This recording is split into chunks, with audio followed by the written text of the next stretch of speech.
Chers amis de Catoglade, bonne fête de l'Annonciation. Quelle belle fête au cœur de notre carême. Quand Marie répond à l'ange « Voici la servante du Seigneur, que tout m'advienne selon ta parole », c'est à ce moment précis que l'Esprit Saint vient sur elle, que la puissance du Très-Haut la prend sous son ombre, qu'elle devient mère. L'incarnation du Fils de Dieu se réalise à cet instant. C'est le moment initial de l'embryogénèse de son humanité. La vie de tout être humain commence à ce stade initial où se forme le zygote qui contient la totalité de notre patrimoine génétique. Si l'Église défend le caractère sacré de la vie, c'est d'abord ce mystère de l'Annonciation qui lui en a donné la vive conscience.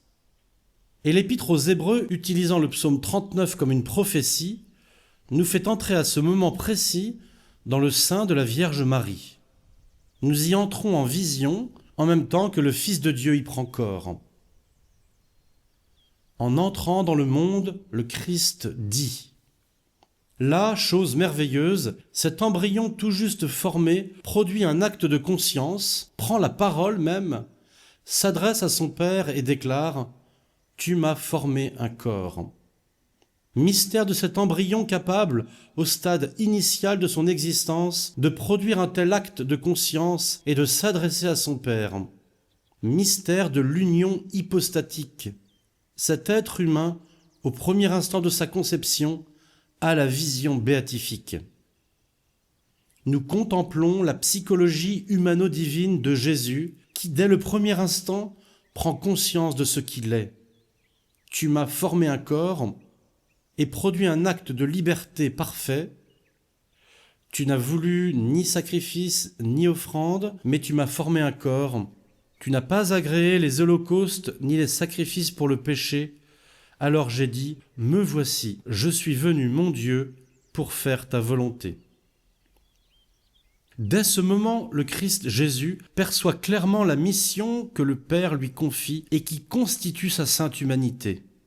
Substituer aux sacrifices et offrandes rituelles du temple le sacrifice de son corps sur la croix pour le salut de toute l'humanité. Et Jésus réalise dès ce moment l'offrande. « Me voici, je suis venu, mon Dieu, pour faire ta volonté. » Le sein de la Vierge Marie est déjà Gethsémani et le Golgotha. Père, si cette coupe ne peut passer sans que je la boive, que ce soit non pas ma volonté, mais la tienne qui se fasse. Entre tes mains, je remets mon esprit.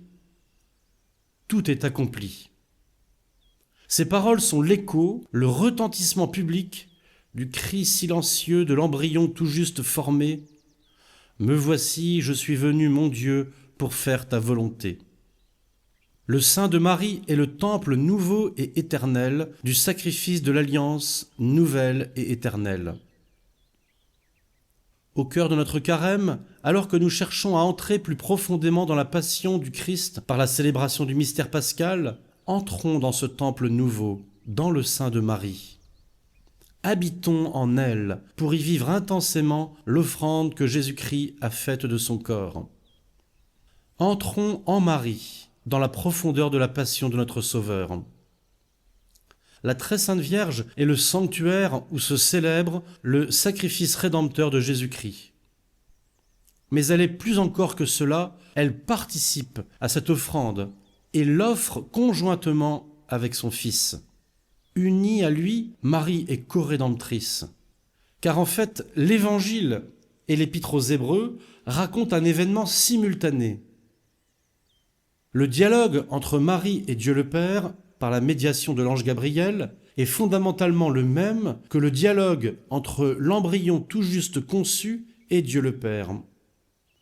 Et la parole de la Vierge, « Voici la servante du Seigneur, que tout m'advienne selon ta parole », produit simultanément l'entrée du Christ dans le monde et sa parole, « Me voici, je suis venu, mon Dieu, pour faire ta volonté », ainsi qu'il est écrit de moi dans le livre. C'est le même « Me voici, je viens ». Marie s'offre à la volonté du Père en même temps que son Fils Jésus. Ce sont deux oui en un. Le oui de Marie nous donne accès au oui de Jésus. Elle le prononce elle-même en même temps. Marie et le Fils de Dieu offrent conjointement le corps de Jésus. Et, précise l'Épître aux Hébreux, cette offrande que Jésus-Christ a faite de son corps, il l'a faite une fois pour toutes.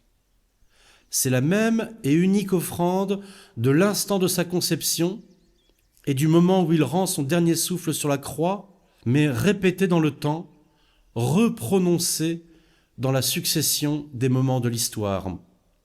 C'est ce même et unique sacrifice que Jésus et Marie offrent à chaque messe sur l'autel. Sacrifice non sanglant, comme celui que Jésus offrait dans le sein de Marie, mais sacrifice identique à celui qui, sanglant, sera offert sur la croix.